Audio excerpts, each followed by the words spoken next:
কালকে টেস্ট পরীক্ষা শেষ নি কেন? হ্যাঁ, কথা কানে জানে না। এই যে আমি এক্সট্রা সময় দিয়ে এক্সট্রা ক্লাস করাচ্ছি, এটা কি জান নাই? পড়াশোনা করলে ঠিক মতো কর, নাহলে বাদ দিয়ে দে। পরীক্ষার ফিস জোগাড় হয়ে আর একটা চট দেই তোরা। পরীক্ষা ফিস কি আমাকে বলা যেত না? আম্মা অনেক জায়গায় চেষ্টা করতে পারে নাই। তুই যা যা, দেখি আমি কি করছি, মারে কি বল। স্কুলের সবাই কত হাসা করে তোর কাছে, তাই না? এখনো জাবর সাহেব এখনো ফ্রি হননি? জাফর স্যার তো চলে গেছে স্যার। চলে গেছে মানে? তোমার কিন্তু বলে গেল না, ওরা একটা বয়স্ক মানুষ। আমি ও শিক্ষক, শিক্ষককে তো ন্যূনতম সম্মান দেওয়া লাগে। সে আপনারাই তো এবারে শিখে অফিসার বানাইছে, কি শিখেছে স্যার? তুমি রাগ করো না, আমার মনে হচ্ছে যে আমার আরো অনেকদিন আসতে হবে তোমার হাতে চা খেতে। হতাশ হইলেন না, কিছু টাকা পয়সা না দিলে তো ফাইল ছুটতে অনেক দিন লেগেছে। আমাকে ঘুম দিতে বলছো তুমি? আমি একজন শিক্ষক, এটা কিছুই ছিল না স্যার। শিক্ষা দিতে পারি। শরীরকে এত নিষ্ঠুরতা থাকে, কোনো প্রেম নেই, ভালোবাসা নেই। আমি তো স্যার এত কিছু বুঝি না। আরে বাবা একটা সিগারেট দাও তো।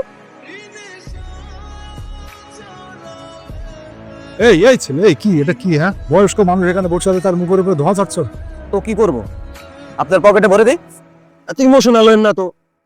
পোলা বান্দা তো দোকানে আইবই। বাপ তুমি তুমি একটা মুরু বেশ। এই বুইরা মুখ সামলায়। আপনারা জান তো ভাই, যান যান যান যান যান যান যান যান যান যান। আবার কি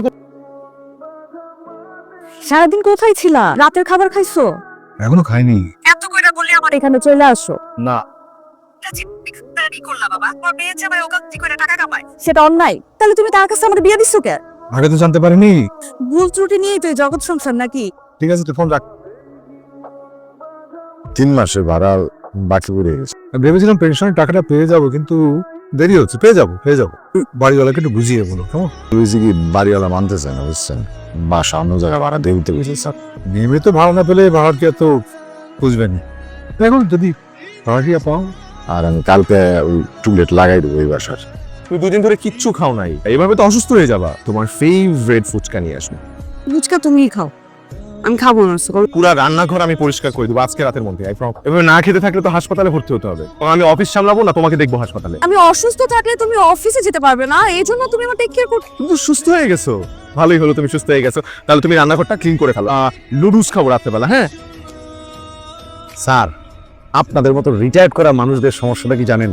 আপনাদের তো কোনো কাজ কাম নাই। আপনারা মনে করেন আমাদেরও কোনো কাজ কাম নাই। প্রত্যেকদিন এই অফিসে আসাটা না আপনার একটা অভ্যাস হয়ে গেছে। কি করবো বলেন?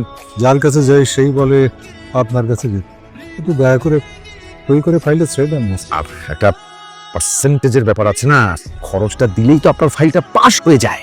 আমার কাছে তো কোনো টাকা নেই। টাকা কারো কাছ থেকে ধার করেন, অন্যদিন আসেন ভাবেন বিষয়টা নিয়ে। আসি তাহলে। স্যারকে বলুন কিভাবে স্যাম্পলের সাথে যে প্রোডাক্টটা ম্যাচ করতেছে নাকি। আপনি এখন আমাকে সরি বলছেন? আমরা স্যাম্পল সাবমিট করেছি একরকম, আর আমাদের প্রোডাক্ট আসছে আরেক রকম। কোয়ালিটি কন্ট্রোল করার দায়িত্ব না আপনার ছিল? এরকম আমি কিভাবে জবাব দিব রাফিকে? আপনার উপস্থিতিতে এই ধরনের এত বড় মিসম্যানেজমেন্ট কি করে হতে পারে? এখন থেকে সবকিছু দেখাশোনার দায়িত্ব আপনার। তো কোটি টাকার অর্ডার এনেছে রাফি, ও যদি জানতে পারে এরকম মিসম্যানেজমেন্ট হয়েছে। জি স্যার বলেন। কাজের বেলায় তো কোনো খোঁজ খবর দেখি না। সিজনটাই তো এমন, তুমি এত আপসেট হয়ে পড়ছো কেন? একে তো এতগুলি মাল ডিফেক্টেড হয়ে গেল, তার তো বাইরে যদি বিগলি লিক আউট হয়ে যায়, আমাদের তো শত্রুর অভাব নেই। একটা ইস্যু ক্রিয়েট করে বসবো। পরের সিজনে আমরা ডাবল প্রফিট করব। আমি অলরেডি যশোরে গিয়েছি, ওনার লাস্ট পোস্টিং যশোরে ছিল, কিন্তু ওখানে পাইনি। আমি এই মানুষটাকে খুঁজছি আমি অনেক বছর যাবত। আমি একজনকে চিনি, ওনার সাথে কথা বললে আমি অথবা কিছু ইনফরমেশন হলেও পাবো। Thank you for the help. হ্যাঁ, থ্যাংক ইউ। তুমি তোমার কাশন স্যারকে এখনো খুঁজে বেড়াচ্ছ, তাই না? যদি পাওয়ার হতো তাহলে তো তুমি পেয়ে যেতে। আমার বিশ্বাস উনি বেঁচে আছেন, একটাবার ওনার সাথে আমার দেখা হোক। হ্যাঁ বাবা, কেমন আছো তুমি? ভালো আছে, রেস্ট নিচ্ছি। রাখ ফোন। ওষুধ লিখে দিয়েছি, খেয়ে নেবেন। আর আপনার হার্টের অপারেশনটা করা দরকার। খরচ কত লাগবে? লাখখানেক টাকা জোগাড় করে রেখেন। আচ্ছা, দেখিস কি পারা যায়।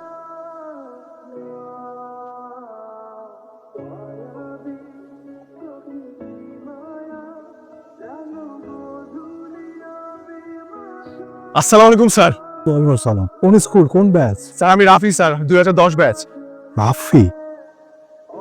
আরে তুই তো অনেক বড় হয়ে গেছিস। স্যার স্যার আপনি আসেন স্যার। স্যার আজকে আপনি আমার বাসায় যাবেন, দুপুরে খাবেন স্যার। ওখানে গেস করো কাকে নিয়ে আসছি। স্যার আসসালাম। আরে স্যার এখানে দাঁড়িয়ে থাকবে নাকি? স্যারকে ভেতরে নিয়ে চলো। বাবা অতটা চল না। থেকে যদি কেউ কিছু চায় আল্লাহ সেটা মিলিয়ে দেয়। আমি কত খুঁজেছি, আজকে সাকিব পেয়ে গেলাম। তাহলে স্যার আপনার হচ্ছে লতি চিংড়ি তরকারিটা খুব পছন্দ করেন হ্যাঁ, চিংড়ি দি- আরে আরে বাবা এত কিছু লাগবে না। আপনার মনে নেই যে মায়া মমতা ভালোবাসা পেয়েছি? আমার তো মনে হচ্ছে যে নতুন জন্ম হয়েছে পৃথিবীতে। স্যার আমি আপনাকে কত খুঁজেছি, আমি আপনাকে বোঝাতে পারবো না স্যার। আপনার পেনশনের ব্যাপারটা আমি দেখছি স্যার। আমি আপনাকে পরশু ওখানে নিয়ে যাব। ঘুষ খাওয়া আমি ছুটাচ্ছি। এটা আমার দুর্ভাগ্য যে আজ অব্দি আমার ম্যাডামের সাথে একবারও দেখা হয়নি। আমি তার কাছে চিরকৃতজ্ঞ। সে তার কানের দুল বিক্রি করে আমার এসএসসি পরীক্ষার রেজিস্ট্রেশন। নিজের কথা ভাবতো না, নিজের চিকিৎসার টাকা আমার কত ছাত্রকে তুলে দিয়েছে। সেরকম একটা মহিলাকে আমি সুখী রাখতে পারি। তেমন কিছু করব যাতে তার আত্মা শান্তি পায়। মাছ চাষি পুকুরে হাজার হাজার পোনা ছাড়ে, কিছু পোনা আছে বড় মাছ হয়।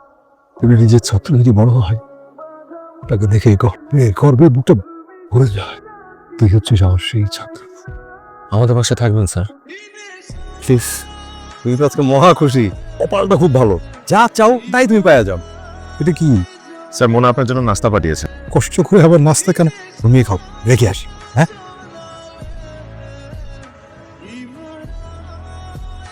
আমার ছেলে আসলে আমার মেয়ে অনেক আদরের, এখন কুলাঙ্গার। কোন একটা অফিসে জানি চাকরি করে, বেতন পায়, তারপর আবার কমিশন। ওই পয়সাতে আমি বাঁচতে চাই না। কিন্তু বাবা মারা প্রত্যেক দিন মারা যায়, ছেলে মেয়ের ভালোবাসা মায়া এগুলো ছাড়া।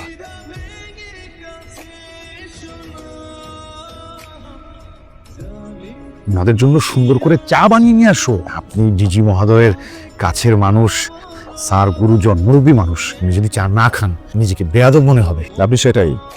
আপনিও তো একদিন রিটায়ার করবেন না? জাফর সাহেব তো নাম আপনার। এরপর থেকে কারোর সাথে এরকম করা উচিত হবে না, রাইট? সরি, মানে ক্ষমা করে দিবেন। জগৎ সাহেব, আমি মনের মধ্যে কখনো কোনো রাগ রাখি না। খুব পুরনো দক্ষ একজন স্টাফ আমাদের। কিন্তু তাই বলে এরকম একটা করাপ্টেড লোককে তুমি ইগনিশনে কন্টিনিউ করাবে? না না, সুকত সাহেবের কারণে পুরো সম্মানটা নষ্ট হয়ে যাচ্ছে। ভাগ্য ভালো তুমি ধরতে পেরেছিলে। আমাদের কিছু পুরনো ক্লায়েন্টস, তাদেরকে টেকনিক্যালি সাইড করে সে নতুন ক্লায়েন্টস নিয়ে আসছে। ও তো কি পয়সা খেয়ে ম্যানুফ্যাকচারিং এ ঘাপলা করতো, সুতা বোতাম এগুলো সব। তুমি ওকে পাঠাও আমার কাছে। ওকে, কি হয়েছে বলছো?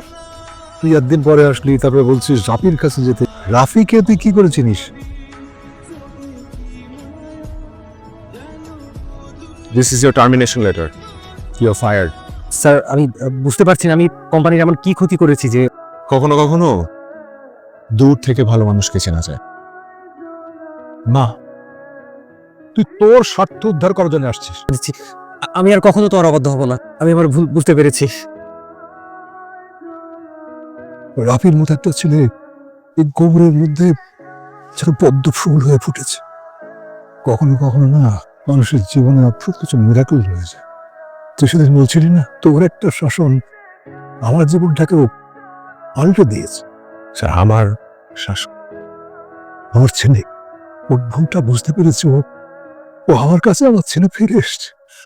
তো এই শাসনটা খুব কাজে লেগেছে।